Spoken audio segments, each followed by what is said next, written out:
GCDA വിഷയത്തിൽ K ചന്ദ്രൻപിള്ളയുടെ പ്രതികരണം.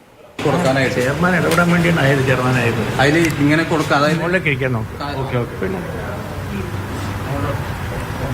അതെ, ഇപ്പോൾ കെ ചന്ദ്രൻപിള്ള വാർത്താ സമ്മേളനം നടത്തുകയാണ്. ഇടപെടുന്നത് കൊണ്ട് കുഴപ്പമൊന്നുമില്ല. പക്ഷേ എന്ത് തരത്തിലുള്ള ഇടപെടൽ, അതിനകത്ത് ഉദ്ദേശം എന്താണ്, അതിന്റെ ഫലം എന്താണ് എന്നുള്ളതാണ് ഏറ്റവും പ്രധാനം. വളരെ ചെറിയ തുക 9 ലക്ഷം രൂപയ്ക്കാണ് ഒരു ദിവസത്തേക്ക് ജവഹർലാൽ നെഹ്റു സ്റ്റേഡിയം ഇങ്ങനെ വാടകയ്ക്ക് കൊടുത്തിട്ടുള്ളത്. അതിൽ തന്നെ നിബന്ധനകൾ വെച്ചിരുന്നു. ആ നിബന്ധനകൾ എന്തുകൊണ്ടാണ് ഈ മൃദംഗ വിഷൻ പാലിക്കാഞ്ഞത് എന്നൊരു പ്രശ്നമുണ്ട്. GCD ചെയർമാൻ വേദിയിൽ നിൽക്കുമ്പോഴാണ്, അദ്ദേഹം കൂടി പങ്കെടുത്ത വേദിയിലാണ് അപകടം സംഭവിച്ചിട്ടുള്ളത്. എന്തുകൊണ്ടാണ് സുരക്ഷാ ക്രമീകരണങ്ങൾ സംഘാടകർ ഏർപ്പെടുത്താതിരുന്നത്? എന്തുകൊണ്ടാണ് 24 വ്യവസ്ഥകൾ പാലിക്കാതിരുന്നത്? ഇങ്ങനെ അനേകം ചോദ്യങ്ങളുണ്ട്. എന്തുകൊണ്ടാണ് ഒരു ഒബ്ജക്ഷൻ ഉണ്ടായിട്ടും GCDA ചെയർമാൻ ഇടപെട്ട് അദ്ദേഹത്തിന്റെ പവർ ഉപയോഗിച്ച് ഈ അനുമതി കൊടുത്തത്? ഇതാണ് ഇന്ന് ചന്ദ്രൻപിള്ള ഈ വിവാദം, ഈ പ്രശ്നം, ഈ അപകടം ഉണ്ടായതിനു ശേഷം ആദ്യമായിട്ടാണ് ചന്ദ്രൻപിള്ളയുടെ പ്രതികരണം വരുന്നത്. അതിനുശേഷം എന്തായിരുന്നു ഇത് കൊടുക്കാനുണ്ടായ കാരണം? താങ്കളുടെ ഇടപെടലിന്റെ കാരണം എന്തായിരുന്നു? അതിനകത്ത് ഞങ്ങളത് കൊടുക്കാൻ തീരുമാനിച്ചൊരു കരാറിൻ്റെ അടിസ്ഥാനത്തിലാണ്. കരാർ പബ്ലിഷ് ചെയ്തിട്ടുണ്ട്. 4 പേജുള്ള കരാറുണ്ട്. അത്രയുള്ള അതിനകത്ത് പറയാം. അത് കായികേതര പരിപാടികൾക്ക് കൊടുക്കാൻ പാടില്ല എന്നുള്ള കരാറിലുണ്ട്. ആ കരാറിലില്ല. എസ്റ്റേറ്റ് വിഭാഗം തന്നിരിക്കുന്ന കുറിപ്പിൽ തന്നെ അതിന് അതൊക്കെ പരിശോധിച്ചിട്ട് ഞാൻ പറയാം. പരാതി പോയിട്ടുണ്ടെങ്കിൽ ആ പരാതി വിജയിച്ച് അന്വേഷിക്കട്ടെ, അത്രേ ഉള്ളൂ. നിയമപരമായിട്ട് തന്നെയാണ് കൊടുത്തിട്ടുള്ളത്. അല്ല, കായിക ഇതര ആവശ്യങ്ങൾ കൊടുക്കാൻ പാടില്ല, നിയമത്തിലില്ല. ആവശ്യമാണെങ്കിൽ കൊടുക്കുകയും ഇപ്പോൾ ഇങ്ങനെ സംഭവം ഉണ്ടായെന്നുള്ളത് ശരിയാണ്. ഇനിയും ഭാവിയിലും കൂടുതൽ ആവശ്യങ്ങൾ കൊടുക്കാൻ തന്നെയാണ് GCD ആഗ്രഹിക്കുന്നത്. അത് നോക്കണം, ഫയൽ നോക്കിയാലേ പറയാൻ പറ്റും. പറഞ്ഞാൽ പോലും അതിനെ മറികടക്കേണ്ടതാണെങ്കിൽ മറികടക്കാനാണ് ഇവിടെ ചെയർമാൻ അടക്കമുള്ള പൊളിറ്റിക്കൽ ലീഡർഷിപ്പ് ഉള്ളത്. ഉദ്യോഗസ്ഥന്മാർ പറയുന്നത് മാത്രം നടത്തിക്കൊണ്ടിരിക്കുക എന്നുള്ളതല്ല അതോറിറ്റിയുടെ ഉദ്ദേശം. അതോറിറ്റി ചെയ്യും. രാജ്യത്ത് ഉദ്യോഗസ്ഥന്മാർ മുൻപോട്ടേക്ക് എന്തെങ്കിലും അഭിപ്രായങ്ങൾ കാലോചിതമായി മാറ്റേണ്ട കാര്യമാണെങ്കിൽ മാറ്റാൻ തന്നെയാണ് പൊളിറ്റിക്കൽ ലീഡർഷിപ്പ്. അത് ചെയ്യണം. Executive committee തീരുമാനമാണിത്.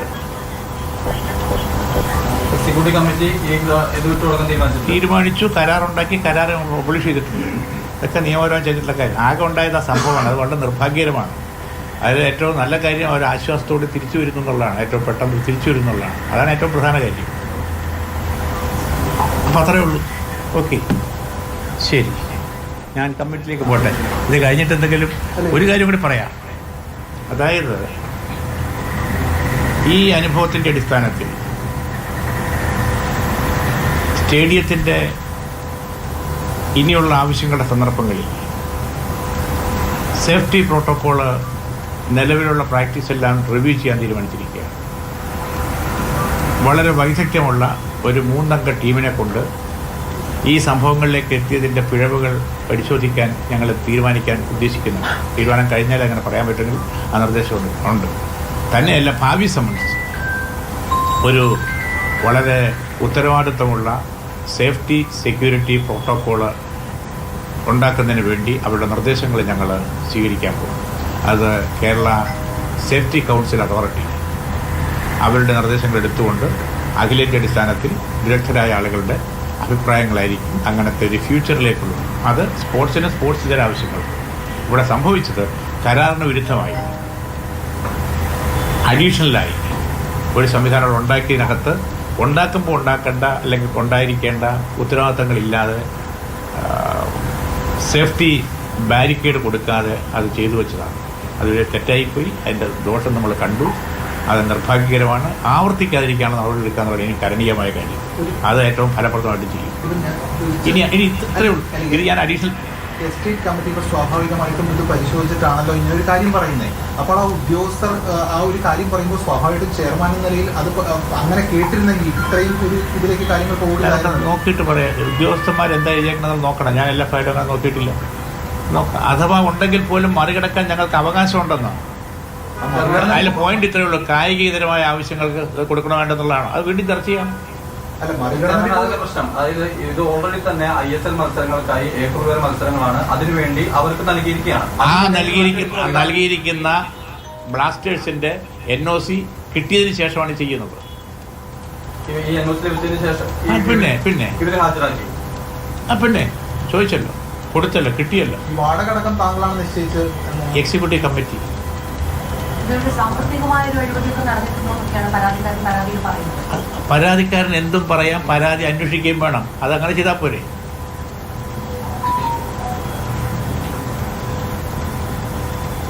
ശരി എന്നാ, റൈറ്റ്.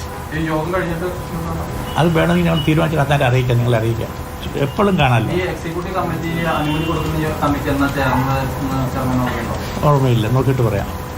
അല്ല, ഇപ്പം ഞാൻ അനുമതി എക്സിക്യൂട്ടീവ് കമ്മിറ്റിക്ക് ശേഷമാണെന്ന് പറഞ്ഞാൽ വിശ്വസിക്കുന്നില്ലേ? അല്ല, പിന്നെ എന്താ അതിൻ്റെ പ്രശ്നം? അല്ല, അതിന് ചോദിക്കുന്ന പ്രധാനപ്പെട്ട കാരണം ഇത് എല്ലാം കൂടി ഒരു വല്ലാത്തൊരു തിടുക്കം ഇതിലുണ്ടായിരുന്നു. കഴിഞ്ഞ ദിവസം മേയറും പറഞ്ഞൊരു കാര്യം, ചന്ദ്രൻപിള്ള മുഖേനയാണ് അവർ വിളിച്ചിട്ടാണ് അവർ വന്നതെന്ന് പറയുന്നത്. അത് സാഹചര്യം അതല്ല. അതെന്താ വെച്ചാൽ 4-5 തവണ കോർപ്പറേഷൻ ഓഫീസിൽ പോയതിന് ശേഷം മേയറെ കണ്ടില്ല എന്നവരോട് പറഞ്ഞപ്പോൾ ഒന്ന് വിളിക്കാമെന്ന് വെച്ചാൽ വിളിച്ചത്, അത്രേ ഉള്ളൂ. താല്പര്യമൊന്നും എടുത്തിട്ടില്ല. എങ്ങനെ വേണേ വ്യാഖ്യാനിക്കാം, കുഴപ്പമില്ല. എല്ലാത്തിനും മറുപടി പറഞ്ഞുകൊണ്ടിരിക്കുകയല്ലേ. ഒരു പ്രശ്നവുമില്ല. വളരെ വൈറ്റ് പേപ്പറായത്. അല്ല, അതിലൊരു സംശയം ചെയർമാൻ പറയുന്നല്ലേ, ഈ എസ്റ്റേറ്റ് വിഭാഗത്തിന്റെ ഇങ്ങനെ ഒരു കുറിപ്പ് ചെയർമാൻ അറിഞ്ഞിട്ടില്ല എന്നുള്ളതാണ് ഞാൻ പറയുന്നത്. എസ്റ്റേറ്റ് വിഭാഗമോ ഏത് വിഭാഗമോ എഴുതി തരുന്ന അഭിപ്രായങ്ങൾ അവരുടെ ധാരണ വെച്ചിട്ടാണ്. അത് പിന്നീട് നോക്കുമ്പോൾ അതിൽ മാറ്റം വരുത്തുണ്ടെങ്കിൽ പറയാന്നുള്ളത് ഞങ്ങളുടെ ജോലി. അത് അതിന്റെ മുകളിലുള്ള റിപ്പോർട്ട് ചെയ്യുമല്ലോ, നോക്കുമല്ലോ. അവർ ചെയ്തത് ശരിയാണ്. അങ്ങനെ ചെയ്തിട്ടുണ്ടെങ്കിൽ ഞാൻ നോക്കട്ടെ. എന്താ വെച്ചാൽ പതിവായിട്ട് അങ്ങനെ കൊടുക്കാറില്ല. അവിടെ പ്രശ്നം കായിക ഇതര ആവശ്യങ്ങൾ കൊടുക്കണോ വേണ്ടോ എന്നുള്ളതാണ്. കൊടുക്കണോ ഞങ്ങൾ തീരുമാനിച്ചു, അത്രേ ഉള്ളൂ. ഞാൻ കണ്ടില്ല, അവർ അഭിപ്രായം പറഞ്ഞു കാണും. അപ്പോൾ നമ്മൾ പരിശോധിച്ചിട്ട് ഓവർറൂൾ ചെയ്യുന്ന എക്സിക്യൂട്ടീവ് കമ്മിറ്റിയാണ്. തീരുമാനങ്ങളെല്ലാം എടുത്തിരിക്കുന്ന ഒറ്റ ദിവസം 2 ദിവസം കൊണ്ടാണ്? ഇല്ലില്ല, പല ദിവസങ്ങളിലാണ്. അവരുടെ പ്രപ്പോസൽ നോക്കണം, പ്രപ്പോസൽ ഡേറ്റ് നോക്കണം. ഒരു ദിവസം കൊണ്ടൊന്നുമല്ല. അല്ല, തീരുമാനങ്ങൾ മുഴുവൻ നിങ്ങളുടെ ധാരണ പെശകാണെന്ന്. അങ്ങനെയാണെങ്കിൽ വിജിലൻസ് അന്വേഷിക്കില്ലേ? അന്വേഷിക്കട്ടെ. ഇപ്പം അന്വേഷണമല്ലോ നടക്കണത്, ചോദ്യമല്ലേ. ഒരു സംശയം, ഈ പറയുന്ന എക്സിക്യൂട്ടീവ് കമ്മിറ്റി ചേരുമ്പോൾ സ്വാഭാവികമായും എസ്റ്റേറ്റ് വിഭാഗം നൽകിയിട്ടുള്ള അല്ലെങ്കിൽ അവരുടെ നിർദ്ദേശങ്ങൾ സ്വാഭാവികമായും പരിശോധിക്കേണ്ടതായിരുന്നു. അവിടെ വെച്ച് അതിന് മുമ്പ് തന്നെ പരിശോധന നടക്കും. എന്നിട്ട് അജണ്ട പോണത്.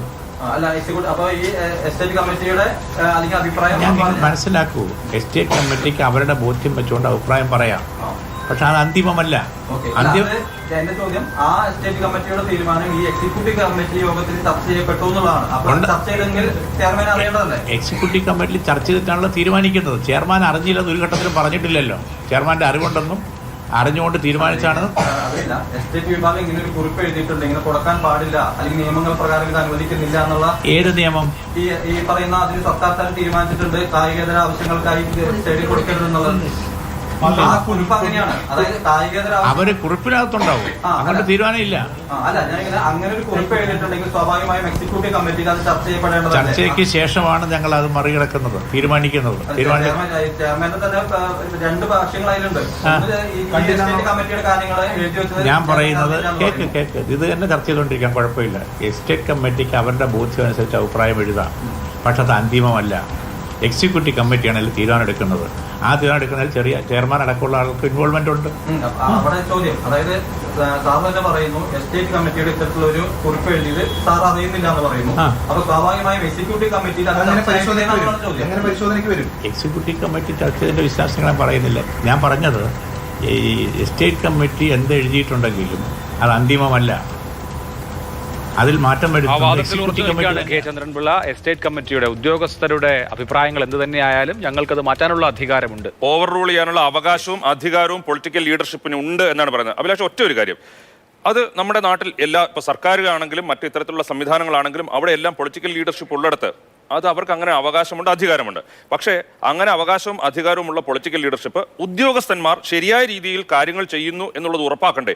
അത് ഉറപ്പാക്കാൻ കഴിയുന്നില്ലെങ്കിൽ അതിന്റെ ഉത്തരവാദിത്തം പൊളിറ്റിക്കൽ ലീഡർഷിപ്പിന് ഇല്ലേ? തീർച്ചയായിട്ടും, നിശ്ചയമായിട്ടും ഉണ്ട്. എന്തുകൊണ്ടാണ് ഈ ഇപ്പോൾ ചന്ദ്രൻപിള്ള പറഞ്ഞ 4 പേജ് കരാറിലെ വ്യവസ്ഥകൾ എന്തുകൊണ്ട് പാലിച്ചില്ല? ഇവരുടെയൊക്കെ കൺമുൻപിൽ കൊച്ചി പോലീസ് കമ്മീഷണറുടെയും ADGPയുടെയും GCDA ചെയർമാന്റെയും MP-യുടെയും MLA-യുടെ ഒക്കെ കൺമുമ്പിൽ ഈ വയലേഷൻസ് ഒക്കെ നടന്നു. അപ്പോൾ 4 പേജുള്ള കരാറാണ് ഞങ്ങളുടെ മാനദണ്ഡം എന്ന് പറയുമ്പോൾ ചന്ദ്രൻപിള്ള എന്തുകൊണ്ട് ആ കരാർ പാലിക്കപ്പെട്ടിട്ടില്ല എന്നുകൂടി വിശദീകരിക്കാൻ ബാധ്യത. തീരുമാനമെടുക്കാൻ അവകാശമുണ്ട്, അധികാരമുണ്ട് എന്ന് പറയുന്ന പൊളിറ്റിക്കൽ ലീഡർഷിപ്പ് അവിടെ ഉണ്ടാകുന്ന വീഴ്ചയുടെ കാര്യത്തിൽ കൈ കഴുകുന്നത് ശരിയല്ല. തീർച്ചയായും.